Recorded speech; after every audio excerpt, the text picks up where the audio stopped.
Bien, vamos a realizar el relevamiento del terreno perspectivo de esta fotografía.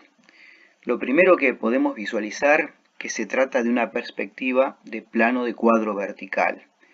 Eso nos damos cuenta porque las verticales, aunque son muy cortas, me refiero a las verticales, las patas de la mesa, podemos ver que son paralelas, como también estas verticales de esta caja oscura que tenemos allí sobre el borde inferior. Si no fueran paralelas, si convergen, por ejemplo, debajo en el nadir o arriba en el cenit, podríamos decir que se trataría de una fotografía con la visual principal descendente o ascendente. Pero el caso es que tenemos un plano de cuadro vertical. Los elementos del terreno perspectivo que vamos a hacer el relevamiento son el plano principal, los puntos de fuga conjugados, la línea del horizonte, el punto principal, la distancia del observador al plano del cuadro y los puntos de distancia. Bueno, lo primero que hacemos es buscar el centro geométrico de la imagen. Eso lo logramos trazando las diagonales. Y por su intersección trazamos la línea sagital. Esta línea es la traza, es decir, la intersección del plano principal con el plano del cuadro.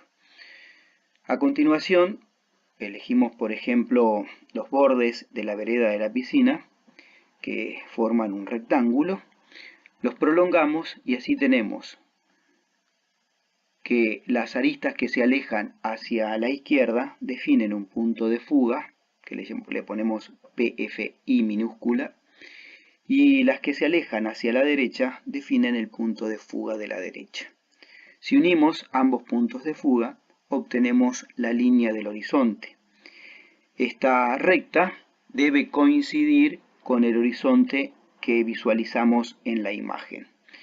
Si la fotografía de la cual hacemos el relevamiento no tiene o no se ve la línea del horizonte, podríamos ayudarnos con algún plano horizontal que pueda tener la fotografía. Puede ser una mesa, un techo, cornisas, etc. Bien, la intersección de la línea del horizonte con la línea sagital nos define el punto principal. El punto principal no coincide con el centro geométrico de la imagen, y esto nos damos cuenta porque sucede que si la imagen fuese tomada, la fotografía fuese tomada con una visual principal descendente, entonces allí tendríamos que las verticales estarían fugando hacia abajo.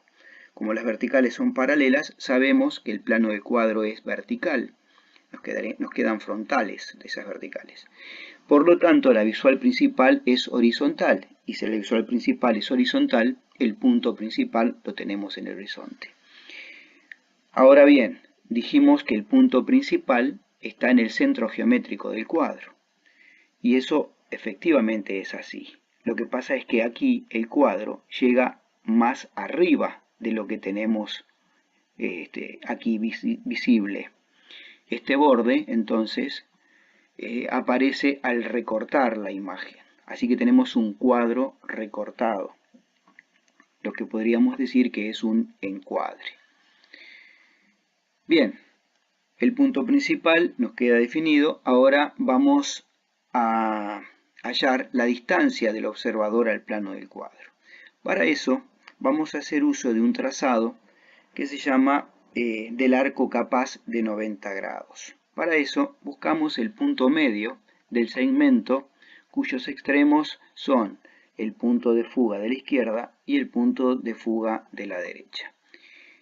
En M, el punto medio de ese segmento, apoyamos el compás, abrimos hasta PFD minúscula y trazamos entonces el arco capaz.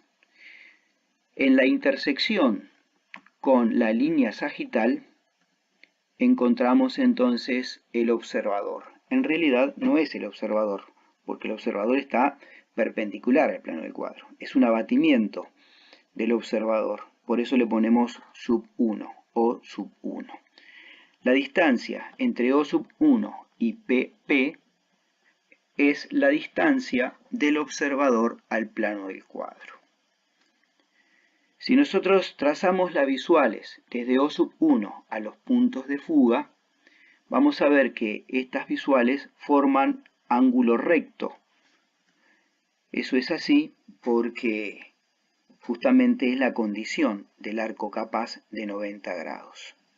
Todos los puntos que pertenecen a este arco, cualquiera que tomemos, si desde ese punto que tomemos trazamos dos visuales hacia los extremos del segmento, en este caso PFI, PFD, siempre van a estar a 90 grados. Estos dos ángulos entonces, que son complementarios, nos está representando el ángulo de giro, la verdadera magnitud del ángulo de giro del modelo, en este caso del rectángulo de la piscina. Ahora vamos a trazar un ángulo de 45 grados desde la línea sagital hacia la derecha. Ese segmento que sale desde O sub 1, intersectado con la línea del horizonte, nos define el punto de distancia de la derecha. Así que tenemos un ángulo de 45 aquí en O sub 1. Como sabemos que en PP hay un ángulo recto, estamos considerando el triángulo O sub 1, PP, PD de minúscula. Este otro ángulo también es de 45 grados. Por lo tanto, en el punto de distancia de la derecha coincide el punto de fuga de 45 grados. Todos estos elementos del terreno perspectivo que relevamos para esta imagen nos sirven en caso que queramos realizar un montaje. Supongamos que en este fondo queremos ubicar aquí un modelo realizado por un software de modelación 3D.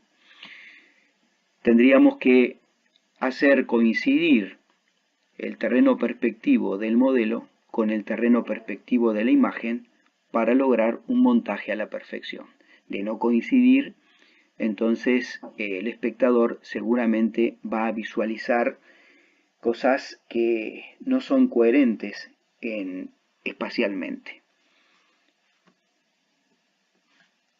Bien, por ahora terminamos con esto.